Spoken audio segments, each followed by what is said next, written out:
"Beloved brother," Enkidu said, "last night I had a terrifying dream. I dreamed that we had offended the gods. They met in council, and Anu said, 'They have slaughtered the bull of heaven and killed Humbaba, watchman of the cedar forest. Therefore, one of the two must die.'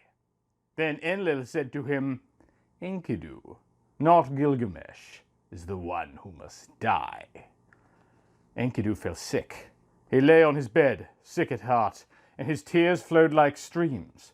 He said to Gilgamesh, 'Dear friend, dear brother, they are taking me from you. I will not return. I will sit with the dead in the underworld, and never will I see my dear brother again.' When Gilgamesh heard his friend's words, he wept. Swiftly the tears flowed down his cheeks. He said to Enkidu, 'Dearest brother, you have been a reasonable man, but now you are talking nonsense. How do you know that your dream is not a favorable one? Fear has set your lips buzzing like flies.' Enkidu said, 'Beloved brother, last night I had a second bad dream. The heavens thundered, the earth replied, and I was standing on a shadowy plain. A creature appeared with a lion's head. His face was ghastly. He had a lion's paws, an eagle's talons and wings. He flew at me. He seized me by the hair. I tried to struggle, but with one blow he capsized me like a raft. He leapt upon me like a bull. He trampled my bones. 'Gilgamesh, save me, save me!' I cried. But you didn't save me. You were afraid, and you didn't come. The creature touched me, and suddenly feathers covered my arms. He bound them behind me and forced me down to the underworld, the house of darkness, the home of the dead, where all who enter never return to the sweet earth again.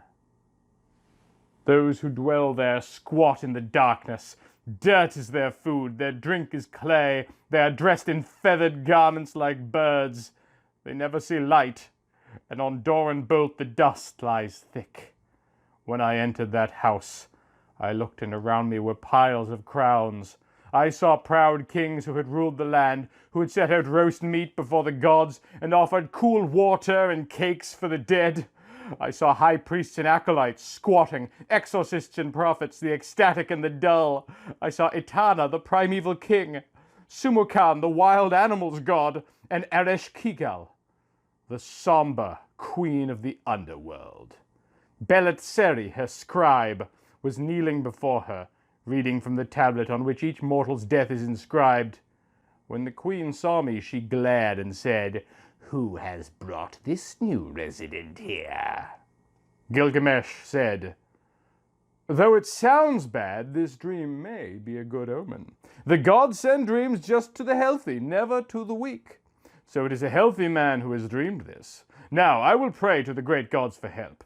I will pray to Shamash, and to your god, to Anu, father of the gods, to Enlil the counselor, and to Ea the wise. I will beg them to show you mercy.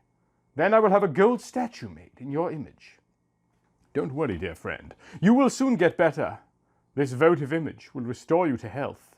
Enkidu said, 'There is no gold statue that can cure this illness, beloved friend.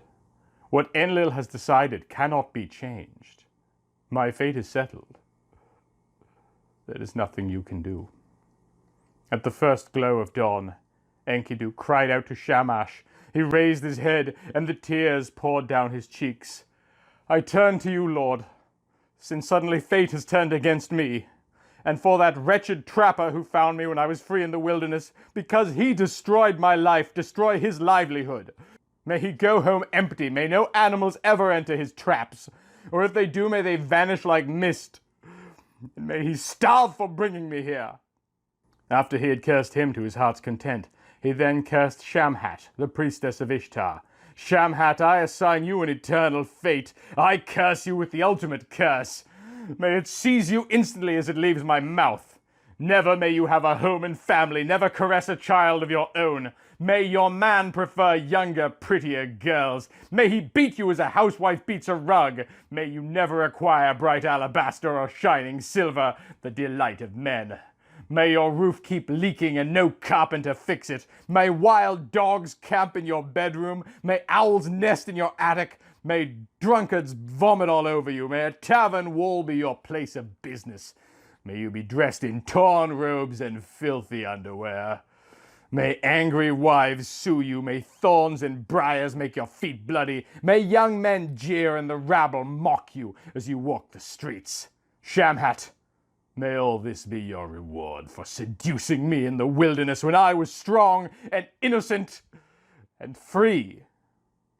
Bright Shamash, the protector, heard his prayer. Then from heaven the voice of the god called out, Enkidu, why are you cursing the priestess Shamhat? Wasn't it she who gave you fine bread fit for a god and fine beer fit for a king? Who clothed you in a glorious robe and gave you splendid Gilgamesh as your intimate friend? He will lay you down on a bed of honor. He will put you on a royal bier. On his left he will place your statue in a seat of repose. The princes of the earth will kiss its feet. The people of Uruk will mourn you. And when you are gone, he will roam the wilderness with matted hair and a lion's skin. When Enkidu heard this, his raging heart grew calm. He thought of Shamhat and said, Shamhat, I assign you a different fate. My mouth that cursed you will bless you now. May you be adored by nobles and princes. 2 miles away from you, may your lover tremble with excitement. 1 mile away, may he bite his lip in anticipation. May the warrior long to be naked beside you. May Ishtar give you generous lovers, whose treasure chests brim with jewels and gold. May the mother of 7 be abandoned for your sake. Then Enkidu said to Gilgamesh, You who have walked beside me steadfast, through so many dangers, remember me, never forget what I have endured. The day that Enkidu had his dreams, his strength began failing. For 12 long days he was deathly sick. He lay in his bed in agony, unable to rest, and every day he grew worse. At last he sat up and called out to Gilgamesh, Have you abandoned me now, dear friend? You told me that you would come to help me when I was afraid, but I cannot see you. You have not come to fight off this danger. Yet weren't we to remain forever inseparable, you and I? When he heard the death rattle, Gilgamesh moaned like a dove. His face grew dark. Beloved, wait. Don't leave me. Dearest of men, don't die. Don't let them take you from me.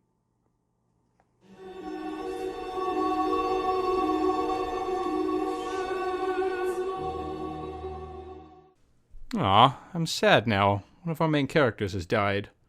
Why couldn't this have happened in my inner life?